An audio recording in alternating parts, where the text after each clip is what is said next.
Bonjour, si vous nous joignez sur Edimorph pour la première fois, bienvenue. Nous voulons vous dire que nous sommes en train d'examiner la vie et les enseignements d'un prédicateur américain du début du XXe siècle qui a influencé le christianisme et le mouvement pentecôtiste et le renouveau charismatique en particulier ici aux États-Unis, mais également partout dans le monde. Dans nos vidéos précédentes, nous nous étions arrêtés sur la compréhension de William Branham sur le salut. C'est quoi le salut? Comment savons-nous que nous sommes nés de nouveau? D'accord? Que nous sommes nés spirituellement. D'accord? Que nous sommes des enfants de Dieu. William Branham, dans le récit de sa conversion, on se rend compte précisément qu'il n'a pas une idée claire de ce qu'est le salut. D'accord? Il nous parle du baptême du Saint-Esprit lorsqu'il a été converti, mais nous allons revenir sur ces aspects pour les exposer à la lumière de la parole de Dieu. Pas des sermons que William Branham balance à ses branhamistes pour leur faire croire que c'est des paroles sacrées, lui, ce qu'il déclare dans ses sermons. Mais nous allons exposer ici ces hérésies, la mauvaise compréhension qu'il a du salut, qui rejette totalement ce que la Bible enseigne. Regardons dans un premier temps, ici, ce qu'il déclare dans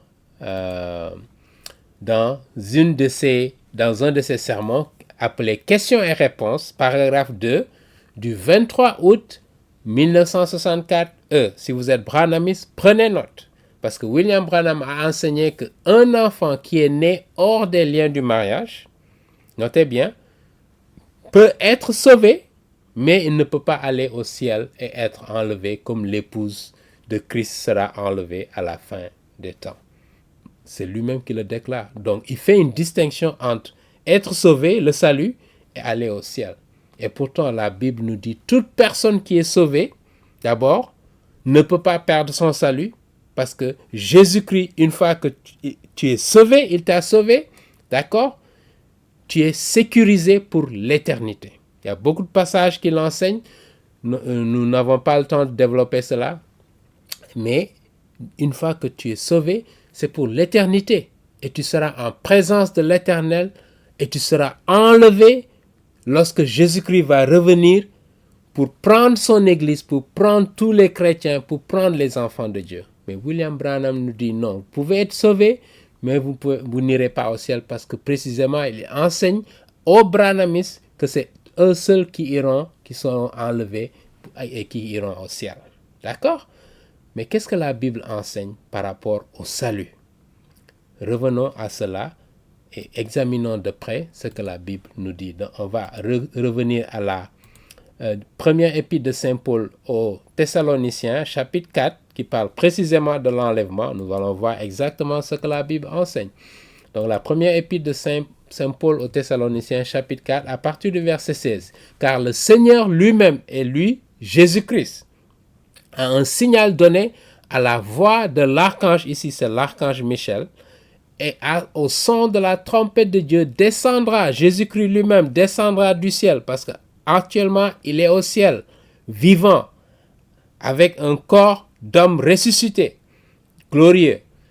Et les morts en Christ, donc ceux qui sont morts étant chrétiens, ceux qui ont accepté Jésus-Christ comme leur Seigneur et leur Sauveur, d'accord? Ceux qui sont nés de nouveau, ceux-là, lorsqu'ils sont morts, ils vont ressusciter. C'est la promesse de la résurrection de notre corps physique glorieux, glorifié, d'accord? Ensuite, nous les vivants, donc ceux qui seront vivants au moment où Jésus-Christ va revenir pour enlever son Église et qui seront restés, nous serons tous ensemble enlevés avec eux sur des nuées à la rencontre du Seigneur dans les airs. C'est trop clair ici. Et ainsi, nous serons toujours avec le Seigneur pour l'éternité. Donc, nous serons enlevés. Ceux qui sont sauvés, la Bible le dit très clairement, les morts en Christ ressusciteront et ils seront enlevés. Mais William Branham nous dit non. Il n'y a que les branhamistes qui seront enlevés. Tu peux être sauvé, mais tu ne seras pas enlevé. Ça veut dire qu'il n'a pas compris c'est quoi le salut.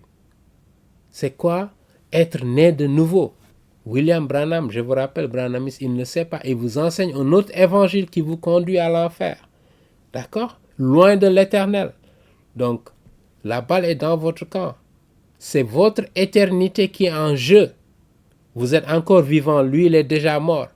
Et il sait déjà, il connaît la vérité maintenant. Mais vous avez l'opportunité de réexaminer ce qu'il a enseigné et de retourner à la parole de Dieu. Donc la première épître de Saint Paul aux Thessaloniciens nous dit très clairement, quelqu'un qui est sauvé sera enlevé par défaut. Regardons un autre passage qui précise, qui nous définit ce qu'est l'évangile qui sauve. D'accord? Contrairement à ce que l'évangile de William Branham, d'accord? Qui vous amène loin de l'éternel. Il dit, je vous rappelle, frères, l'évangile que je vous ai annoncé, d'accord? Que vous avez reçu, dans lequel vous avez persévéré et par lequel vous êtes sauvés. Je rappelle que c'est par l'évangile qu'on est sauvé, rien d'autre. L'évangile de Jésus-Christ. Et c'est quoi l'évangile? Si vous le retenez tel que je vous l'ai annoncé. Pas comme William Branham l'a déformé et l'a perverti, travesti. Autrement, vous auriez cru en vain. Vous, Branhamistes, je m'adresse à vous. Vous croyez en vain ce que William Branham vous enseigne. Saint Paul nous dit, je vous ai enseigné avant tout, comme je l'avais aussi reçu. Il a reçu de Christ. Si vous prenez là les 2 premiers chapitres de la lettre aux Galates, il rappelle qu'il n'a reçu ce message de l'évangile de personne d'autre que de Jésus-Christ lui-même qui lui a enseigné. Nous n'avons pas le temps de développer ici, mais vous pouvez retourner pour méditer sur les 2 premiers chapitres de la lettre aux Galates. Que Christ est mort pour nos péchés. Voilà l'évangile, selon les Écritures, parce que ça a été annoncé des centaines et des centaines d'années dans l'Ancien Testament. Exactement ce qui allait se passer, qu'il allait mourir sur une croix, qu'il a été enseveli et qu'il est ressuscité le 3e jour, selon les Écritures, et qu'il est apparu à 6 faces, etc. Voilà l'évangile, et cet évangile qui sauve, comme la lettre de Saint Paul aux Romains, chapitre 1, verset 16 nous le dit. D'accord? Nous n'avons pas honte de l'évangile parce que ça, c'est l'évangile qui sauve. D'accord? William Branham nous dit non. Tu peux être sauvé, mais tu ne seras pas enlevé. Regardons, examinons une autre déclaration de William Branham. D'accord? Ici, qui montre qu'il a une mauvaise compréhension du salut. Il dit, ceux qui sortiront des dénominations, ce qu'il appelle des dénominations, c'est les catholiques, les orthodoxes, les protestants en général, et qui suivront le message, lui, son message à lui, de Branham, de la fin des temps, il dit que c'est ceux-là qui seront sauvés et seront enlevés pour prendre part au nouveau monde à venir. C'est lui-même qui le dit. Branhamis, prenez note, il l'a dit dans un sermon intitulé « Le Dieu de cet âge, je dirais maléfique » du 1er août 1965. Retournez à ces sermons, à cette déclaration et méditez sur ce qu'il vous dit et retournez à ce que la Bible nous dit. Examinons de près ce que la Bible nous dit dans la lettre de Saint Paul aux Romains. D'accord, chapitre 10, et nous allons regarder de près le verset 9, 10 et 13. D'accord? Qu'est-ce que le Saint Paul nous dit ici? Verset 9, si tu confesses de ta bouche le Seigneur Jésus-Christ, que tu reconnais qu'il est ton Seigneur, et que tu crois dans ton cœur que Dieu l'a ressuscité des morts, justement l'évangile, que Jésus-Christ est mort pour nos péchés, nous l'avons vu, il dit que tu seras sauvé. Voilà l'évangile qui te demande quoi? Car c'est en croyant du cœur qu'on parvient à la justice, qu'on est justifié devant Dieu, qu'on est sauvé. Et c'est en confessant de la bouche qu'on parvient au salut, selon ce que dit l'Écriture. Voilà le salut. William Branham ne sait pas ce qu'est le salut. Il vous dit donc, vous pouvez être, si vous êtes orthodoxe, catholique, protestant, vous ne pouvez pas être sauvé. Parce que précisément, vous devez sortir parce que ces gens-là qui appartiennent à ces dénominations, semble-t-il, ils ont la marque de la bête. C'est ce qu'on fait croire aux Branhamistes. Et ils pensent qu'ils sont tellement privilégiés alors que justement, ils sont dans l'erreur. D'accord? Parce qu'ils ne méditent pas sur la parole de Dieu. Ils se focalisent sur les enseignements de William Branham qui les éloignent de la vérité. D'accord? Et c'est dangereux. Voilà pourquoi dans ce ministère, nous voulons attirer votre attention là-dessus. Lisons la lettre de Saint Paul aux Romains. D'accord? Voici ce que la lettre de Saint Paul aux Romains nous dit, verset 10, « Car quiconque invoquera le nom du Seigneur sera sauvé. » C'est aussi simple que cela. Voilà ce que la parole de Dieu nous dit. D'accord? Et William Branham vient nous raconter des bêtises. Maintenant, nous allons citer verbatim William Branham. Et prenez note Branhamis. D'accord? La première citation ici, c'est tiré d'un sermon qui s'appelle Paix, Shalom, du 12 janvier 1964. En anglais, voici ce que les termes disent. The word of Moses' time did not work in the day of Jesus' time. The word in the days of the apostle does not work in this day. It's a promised word for this day. La référence est là. En français, en d'autres termes, William Branham nous dit les paroles de l'époque de Moïse, donc les 5 premiers livres de Moïse de la Genèse, de Genèse, Lévitique, Nombre, Exode, etc., Deutéronome. Il nous dit, ça fonctionnait au temps de Moïse, mais au temps de Jésus, ça ne fonctionne plus. Il nous dit, la parole au temps des apôtres n'est pas à l'œuvre en ce jour-là, aujourd'hui, donc au moment où William Branham vivait. Il dit, c'est une parole promise pour aujourd'hui. Donc, en d'autres termes, qu'est-ce que William Branham nous dit? William Branham nous dit que l'évangile, ça change d'époque en époque. Chaque époque, il y a un nouveau message, il y a un nouvel évangile qui est prêché. Et lui, justement, qui est le dernier prophète, qui a été envoyé, qui est la manifestation de Dieu sur terre, il vous envoie le dernier message, la fin des temps. Et si vous ne le suivez pas, vous ne serez pas enlevé. D'accord? Et il vous terrorise, il vous fait croire cela, alors que c'est des bêtises qu'il raconte. Et lui-même, il le sait. Regardons de près ce que la parole de Dieu nous dit. OK? Dans Ésaïe, chapitre 40, d'accord? Et nous allons utiliser la version de la Bible du Semeur, parce que c'est une traduction meilleure. Ici, verset 8 nous dit, donc Ésaïe chapitre 40, verset 8, « Oui, l'herbe se dessèche et la fleur se flétrit. » D'accord, se fane. Mais notez bien, la parole de notre Dieu subsistera toujours. Donc la parole que Moïse a écrite dans les 5 premiers livres, ça subsistera toujours. Mais William Branham nous dit non. Ce que Moïse a enseigné n'est pas valable à l'époque de Jésus-Christ. Et ce que Jésus-Christ a enseigné au 1er siècle n'est pas valable au 20e siècle. Vous vous rendez compte? Et il rejette totalement la parole de Dieu. Il rejette ce que Ésaïe a dit dans sa parole et qui rapporte la parole de Dieu. La parole de Dieu demeure à jamais, subsistera. D'accord? Elle ne passera jamais. Voilà ce que la Bible nous enseigne. D'accord?